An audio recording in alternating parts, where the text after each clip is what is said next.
আমি আছি এই মুহূর্তে পরশুরাম উপজেলার নিজ কালিকাপুর গ্রামের রাঙ্গামাটিয়া এলাকায়। এখানে বিএসএফ ঢুকে খাল খনন করেছে।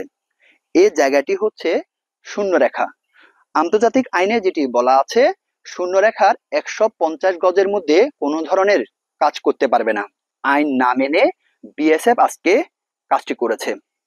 এতে করে বাংলাদেশের মানুষ যারা রয়েছে তারা ক্ষুব্ধ। সকাল 11টার দিকে বিএসএফ 1-200 এক্সকাভেটর নিয়ে আসি এখানে মাটি কাটা শুরু করছে পিলার থেকে 10 গজ। আমরা বিজিবি কে জানাইছি, সিইও সাহেবকে জানাইছি। সিইও সাহেব বলতেছে হেরগো জায়গায় কাটতেছে না বাংলাদেশে কাটতেছে। আমরা বলতেছি যে আমাদের বাংলাদেশে কাটতেছে।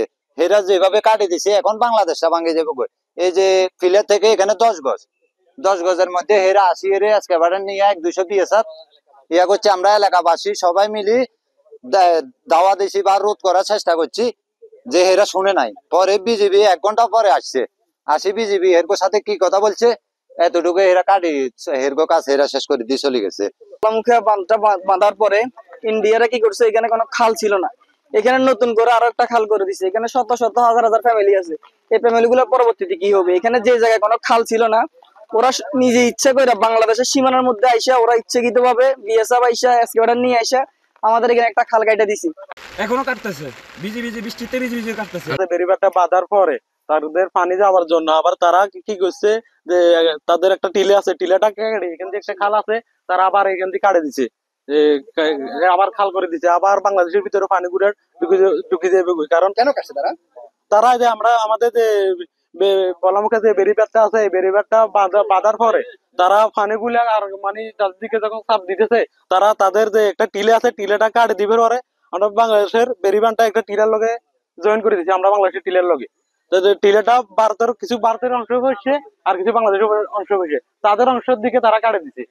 আমরা একটু দেখানোর চেষ্টা করছি যে খালটি বিএসএফ খনন করেছিল, এটি হচ্ছে সে খাল। এখানকার বাসিন্দারা যেটি বলছে এটি বিএসএফ করতে পারে না। কবির আহমদ, আমরা একটু ওনার সাথে একটু কথা বলবো, কারণ হচ্ছে ওনার এই এলাকা সম্পর্কে ভালো ধারণা আছে। এখানে হচ্ছে সীমানা পিলার আসলে কতটুকু দূরে, আমরা তার কাছ থেকে একটু জানার চেষ্টা করি। অন্তত 15 গজের মধ্যে খালটা কাটানো। আপনারা অলরেডি একবারে স্ট্যান্ড ভাবে দাঁড়াই কাজ করাই চলে গেছে।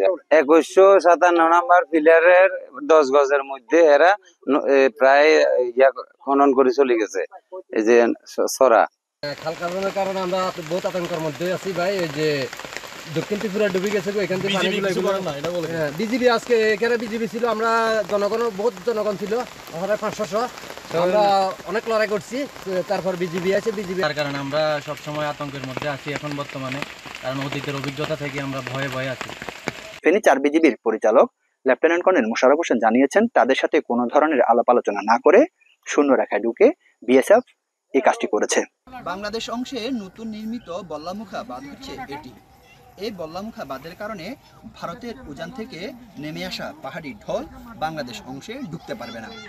কিন্তু বিএসএফ যে কাজটি করেছে, এখানে এসে খাল খনন করে দিয়েছে, যার কারণে পানি এপাশ হয়ে খুব সহজে বাংলাদেশে ঢুকে যাবে। এটি যদি বন্ধ করা না হয় তাহলে ভয়াবহ বন্যার সম্মুখীন হবে ফেনীবাসী। আরিফুর রহমান, যমুনা নিউজ, ফেনী।